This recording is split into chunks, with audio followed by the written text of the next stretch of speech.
Мале, не мога да повярвам какво стана при една седмица, още не мога да го забравя.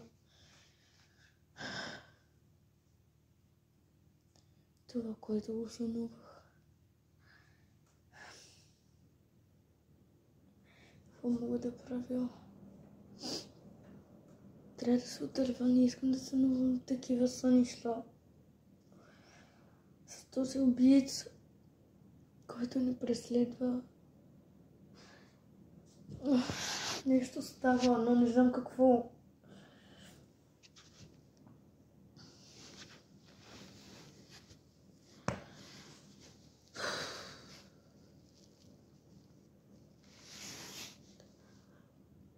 Абе, преди месец кака не ми ли подари книга с заклинания?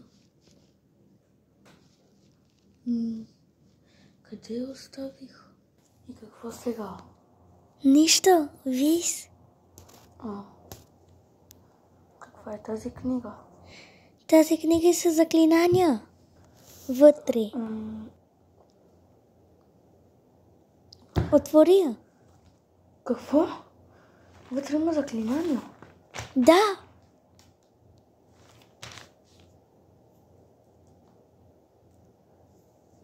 Заклинания.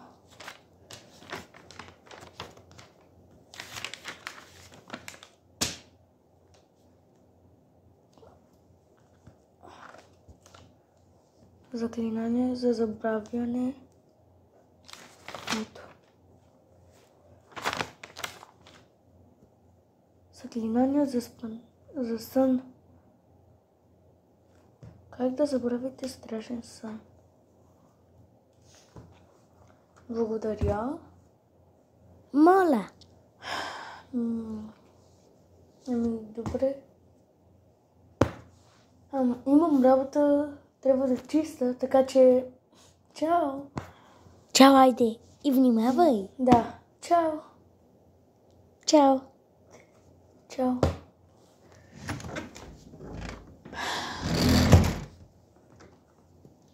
Заклинание. Добре, хайде да се започвам да чистя. Хайде, за да мога да чистя, ето тук ще я сложа вътре.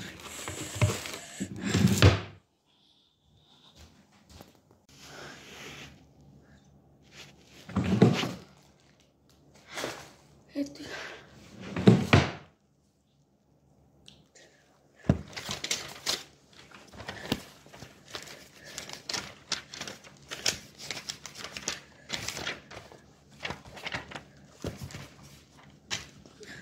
Ето. Как да забравите сън? Много вероятно на някои хора им се случва да сънуват сън и то страшен. С това заклинание ще направи така да се махне страшният сън и да не го сънувате повече.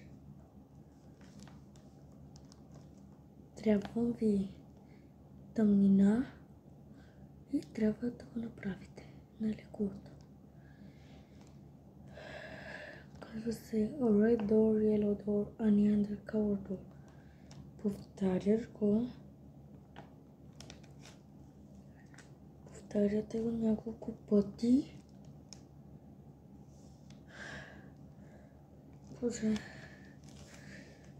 Повтаряте го няколко пъти и трябва да влизате в сънят си и да се спасите.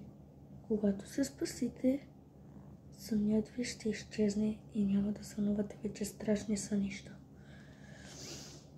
Страх ме, не искам да го правя. Ама трябва.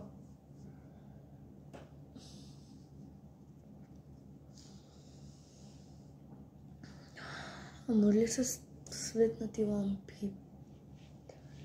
Ще се пробвам с светнати лампи.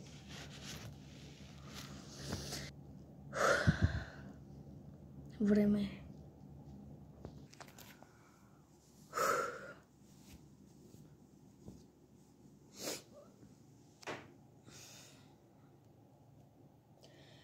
Red door, yellow door, honey undercover door.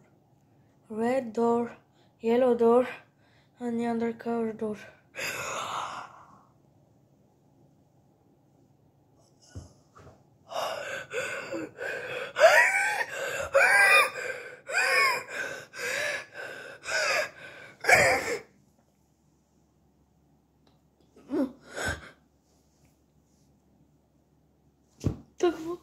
Какво стана тук що?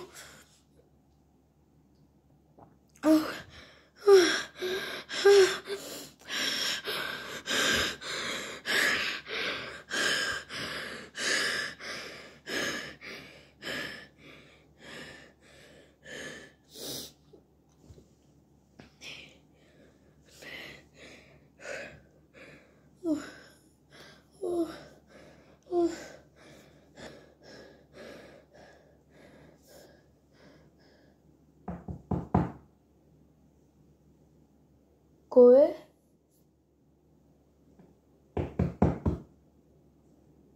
Кой е?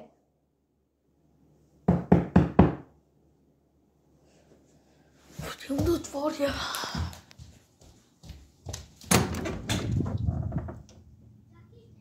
Няма никой. Тогава какво става? Кой чука? Се тая. Важно е сега да видим дали сънят се махна. Тук пишеше в заклинанието, че трябва да влиза в сънят. Аз не знам какво направих.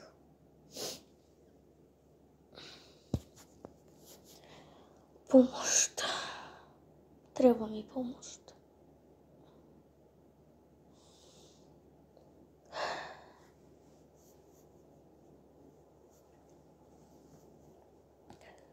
Когато брат ми се върне от тренировки, ще пробвам снег